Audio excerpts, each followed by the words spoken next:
So for anyone that doesn't know, all of those big, cool helicopter jobs like helicopter EMS or search and rescue or utility jobs, those jobs require you to have a ton of flight time. And when I say a ton, I mean like 1,500 to 2,000 hours. In this video, we're gonna kind of cover why you need 2,000 hours, what my thoughts on it, and how to get it. So if you just look at some random job postings online, you'll see these hour requirements. Like this one is a helicopter EMS job that requires 2,000 hours of total flight time, 1,500 hours of helicopter time, and 500 hours of turbine time. Or look at this one in Sacramento, California for a power line patrol pilot flying the 407 and the 429.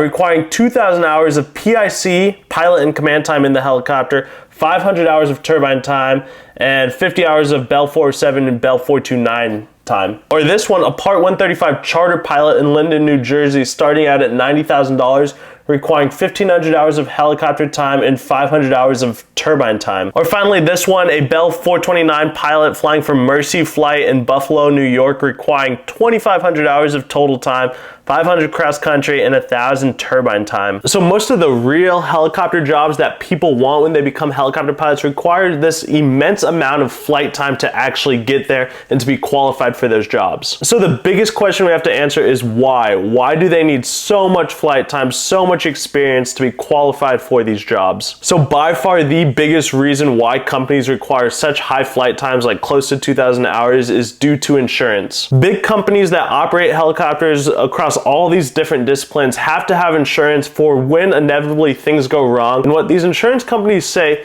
is that if a pilot has close to 2,000 hours, they probably have enough experience that they won't crash, and the insurance company is willing to take a gamble on this pilot, and they think they're going to make their money back and they're not going to have to pay out a settlement because this pilot has enough experience. And so that's it. It's just insurance companies requiring these high minimums for pilots to be qualified. And you know, it's not just the helicopter industry that struggles with pilots needing this high demand. You know, it's the fixed wing world too, the airlines. Republic Airlines recently filed, and they're trying to lower the minimums to 750 hours for pilots to fly in the right seat of their jets because they're struggling to get enough pilots that have 1,500 hours to fly their jets, and it's hurting their business, and it's hurting the helicopter industry too. If you just go on any helicopter website looking at helicopter jobs, there are tons of jobs out there that are unfilled that they cannot find pilots for because pilots cannot get qualified fast enough for these jobs. So it's because of insurance, but let's talk about how pilots typically get to this 2,000 hour requirement. And so when I talk about this, I am talking about the civilian journey, just someone in the civilian world that goes and gets their helicopter pilot's license.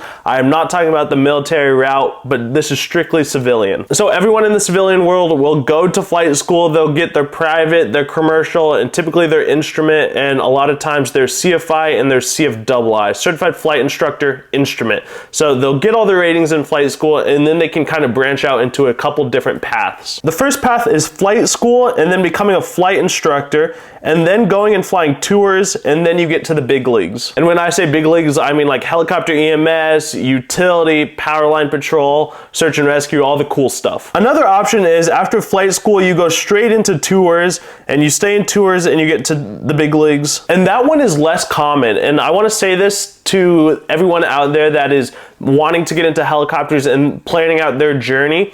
If you go and get your certificate, it's not that common to go from getting your commercial pilot and maybe your flight instructor straight into tours. Even if you're flying just like a Robinson R44, it doesn't happen that commonly. Even for those R44 tour jobs, you typically need like 500 hours. So they want you to have some experience even before you fly tours. So I would really recommend getting your CFI. It's good because it makes you a better pilot and you're able to teach, but most places require you to have some time even before you can fly those basic tours. Another potential route is flight school, then becoming a crop duster into the big leagues. But that's the same thing. To even fly crop dusting, you typically need quite a bit of experience. They want you to have experience before they bring you into crop dusting. Even if you're doing it in a Robinson R44, they want you to have like 500 to 1,000 to 1,500 hours even before you get into crop dusting. But the biggest thing I want you to take away from this is there is a big gap in between flight school and getting to those big jobs. There is like a whole, 2 to 5 to 10 year process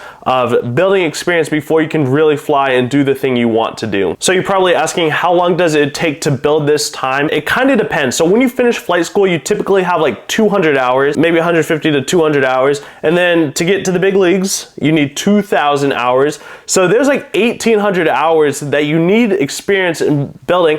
And how long does that take? That's the question. Now, obviously this can be a very wide range. If you do it full time, you're trying to build time, it's gonna happen a lot faster. If you do it like part time, kind of just hit or miss every once in a while, it's gonna take a lot longer. If you're doing it full time, you can do this in 2 to 3 years. As a flight instructor, you can reasonably make 800 to 1,000 hours a year. 800 hours a year is really not that unheard of. You'll have all your hours in about 2.5 to 3 years. So flight school, 2.5 to 3 years later, you can be flying like commercially, doing the big stuff. But if you do it not that often and you're not really aggressively trying to build time, or you're not doing it full time, it may take you 4 to 10 years, you know, it may take you a lot of time. So that's really up to you and how often you fly. And so here's the fun part of the video. Do I agree with it? Do I agree that you should have 2,000 hours of experience before you can fly all of these cool missions, flying these cool helicopters, doing the real awesome helicopter stuff? And honestly, if I had to tell you, I would say yes. I think 2,000 hours, it is quite high. Like it is like a burden, and I'm still not there yet. I'm more than halfway there, but by the time you have 2,000 hours, you've seen a lot of stuff. You've been in quite a few different helicopters. You've flown in many different places. You have flown in super different weather conditions across multiple seasons. You just have seen a lot of things, and you have quite a bit of experience. And I understand why the insurance companies say, like, once you get 2,000 hours, you're probably pretty good. I do think it is quite high. I'd say 80%, I'm totally for it. Like, I kind of get it, but then 20%, it's like, dang, that's like super high. But I would have to say, yes, I agree with it. But you know, you can do cooler things before 2,000 hours. You know, where I'm at, I get to do really cool things, and it's not just flight instruction. You can fly tours at like 200 to 500 hours. You can do all sorts of stuff. You can go fly for like PHI at around 50, they fly helicopters in the Gulf of Mexico at around 1,500 to 2,000 hours. So, you know, it happens pretty quick. Once you get out of flight school and you start working as a full-time flight instructor, you're gonna build those hours pretty quick. So it doesn't have to just be this miserable process, and it gives you a lot of experience. And I really recommend being a flight instructor, because during that period you're building time, you get to teach other people how to fly, and you get to deal with their mistakes, and you get to see how the helicopter reacts to other people. It's a really good learning experience, so I recommend it. But I really want to throw this question off to you, because I love having this conversation from all of your different perspectives. You right there, the person I'm talking to, what do you think? Do you think 2,000 hours is too high of a requirement? Do you think it's too low, or do you think it's just about what makes sense to fly helicopter EMS, search and rescue, charter operations? What do you think? Do you agree with it? So let me know down in the comments below. If you enjoyed these more educational videos, smash the like button, let me know about it. Subscribe if you haven't. I do all kinds of helicopter and aviation content, and I will see you guys on the next one. Take care.